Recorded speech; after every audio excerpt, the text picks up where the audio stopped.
But something I find even more compelling, and which brings us back firmly into the significance of sun symbolism in Dark Souls, is the great personal story, the connection that Solar of Astor has with the game's creator. And this, of course, this Praise the Sun gesture is a very famous, very well-known gesture amongst Dark Souls fans. I would venture to say there's a lot of non-Dark Souls players that know this gesture. So here's a quote from the creator about this gesture. He says, "That pose actually carries some significance for me. During Demon Souls, that was a holy sign. When I presented the game to the rest of the company, I showed them that pose, and one of the higher-ups told me it just wasn't cool enough." Could you imagine? Of course, I told him I'd get rid of it, but I secretly kept it in the game. So naturally, with Dark Souls, I was determined to use it. It's a great story. What actually makes sun symbolism a decidedly masculine sort of energy could be exemplified perfectly by Mr. Miyazaki's story. The sun represents a masculine form of nurturing. However, this form of nurturing is first modeled by the feminine, then brought about through the masculine heart, and is transformed into courage. Something available to women as well, by the way. It's a decidedly masculine energy, but masculine doesn't mean man or woman. Doing something others do not approve of, in spite of someone saying it just isn't cool enough for them, and yet having the courage to do it anyway, is akin to carrying the flame which lights one's way amidst the darkness. Letting your own inner light guide the way, regardless of who else appreciates it or shares your vision, because a lot of times people just aren't going to share your vision. Solar of Astor embodies the same light of courage that Mr. Miyazaki carried within himself, making Solar of Astor both the perfect archetypal symbolic character as well as an ally for the battle-weary player in Dark Souls. We knew there was something special. I always felt like there was something special about Solar of Astor. And now I know why, especially after hearing the creator's story, right? Such a great story. Another important gesture in Dark Souls involves the bonfire. The bonfire is highly venerated by the battle-weary warrior, right? You're playing, if anyone's ever played Dark Souls, it's the worst feeling to not find, just to keep dying over and over, not find a bonfire and have a point where you can actually maybe take a break and put down the controller and save your progress.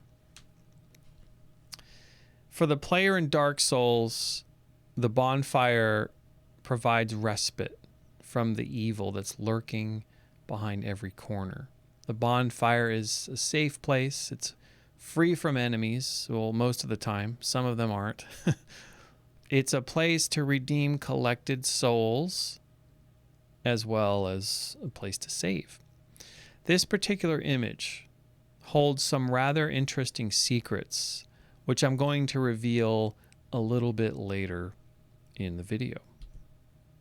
But first, here are just a few examples of sun symbolism and its association with the masculine and especially the masculine attribute of courage. It's interesting that it seems to be the sun and the lion over and over again. On the left, far left, is this image is of the Indian god Surya. And this solar deity dwells in the house of Leo the lion. It's associated with courage and honor. The 7 horses pulling Surya's chariot represent the 7 chakras, as well as the 7 rays of the Indian astrological system. Surya is an expression of Lord Vishnu, who is the preserver. In the upper right is the old Persian sun symbol derived from Babylonian astrology. The association with the sun and courage is quite obvious here in all of these panels. In the middle right is the old flag of Ethiopia. And at the bottom is the flag of Sri Lanka. And I had a lot of fun when I found this one. This is part of the Sri Lankan army flag. The other part is actually the lion in the lower right. That's the right half. But this is the left half. And there's a lot going on here. And I really, finding this image, I was just like, wow, this is so great. So I had to include this. So I'm going to break down this symbolism a little bit. Not all of it, but a little bit. First of all, the top. Notice the Dharma wheel at the top. Right, this signifies the Buddhist Eightfold Path. The wheel would probably need an entire presentation by itself, and there's plenty of good ones on YouTube. So I'm not going to go into that too much, but I'm trying to hold back on what I say because there's a lot to this symbol. There's a lot happening.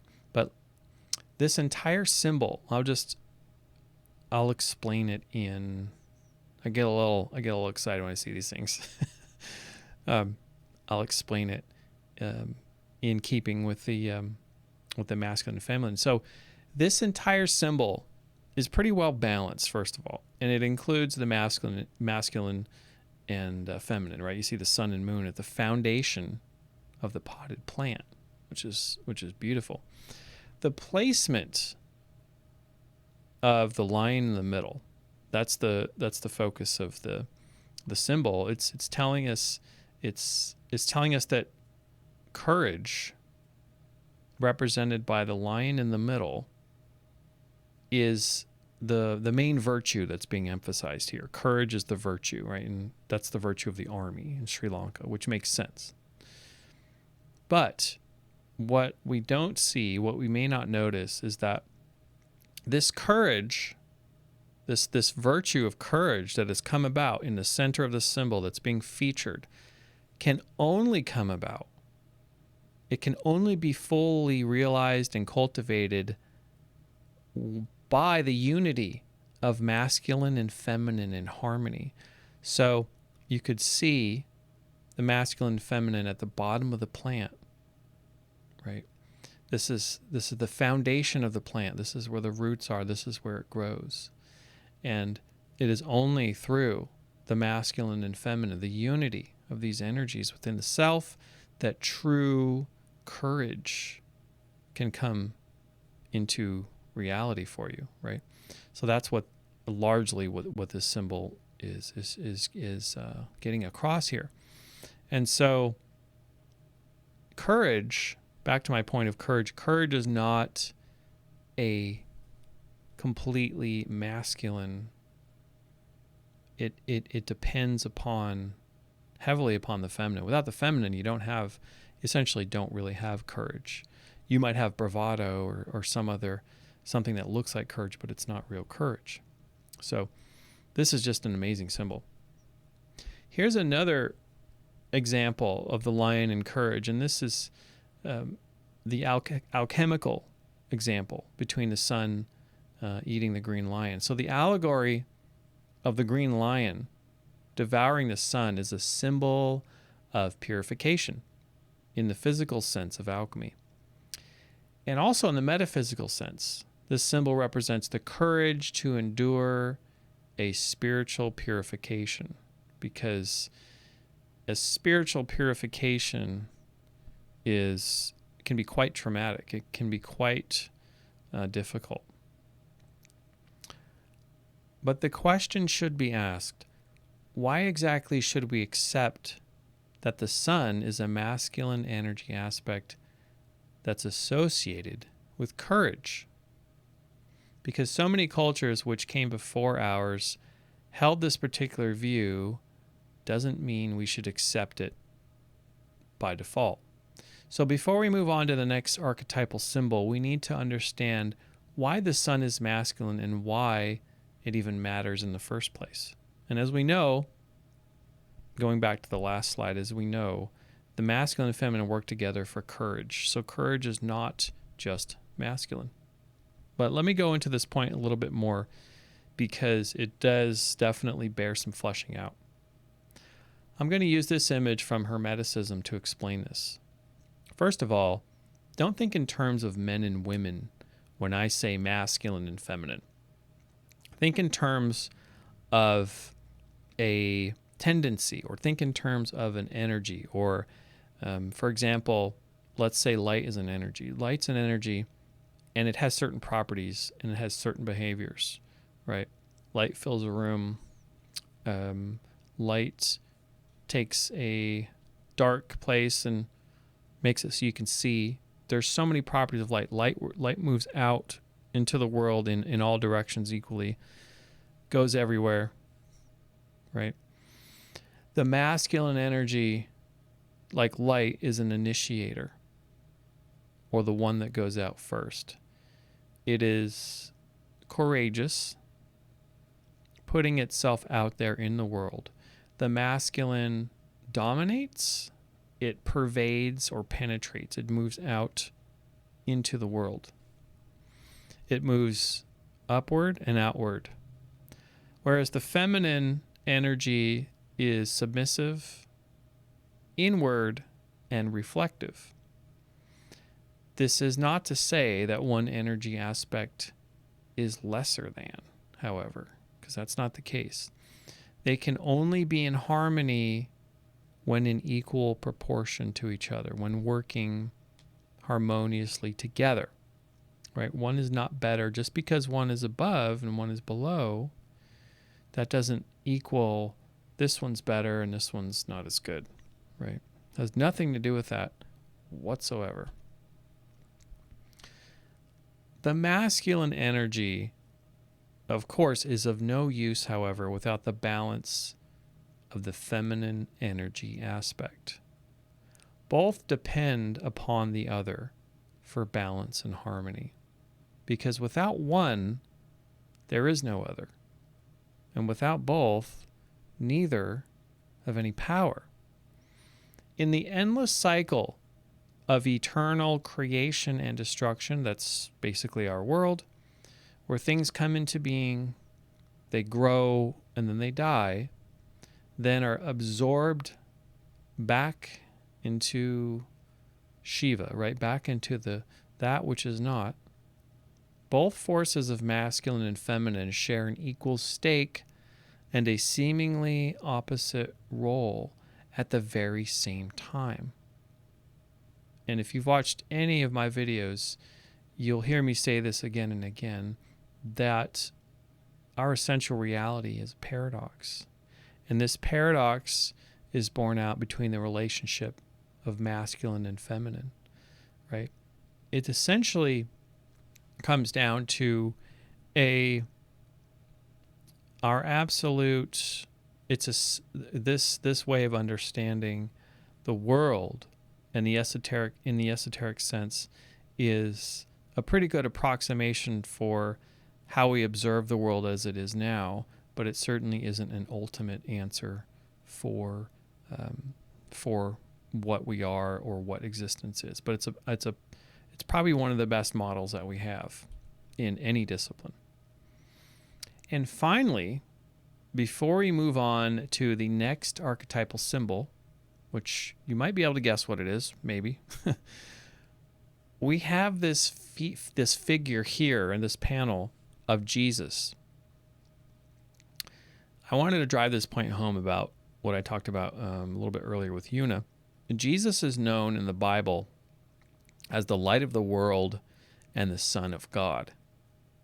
So it shouldn't be any coincidence that the word son as a male child and the word sun as an S-U-N, a star at the center of our solar system, should have this association with Christ. Even the Greek word for Christ, which is Christos, means gold, which is an obvious reference to the sun. Just as Christ walks on water in the Bible, so too do the sun's rays walk across the water. We can see the halo representing the sun behind the head of Jesus. There's so many compelling reasons why Christ has been used as a shining example of the masculine aspect energy in harmony. And we'll end this part of the presentation with Solara Vastor. Praise the sun.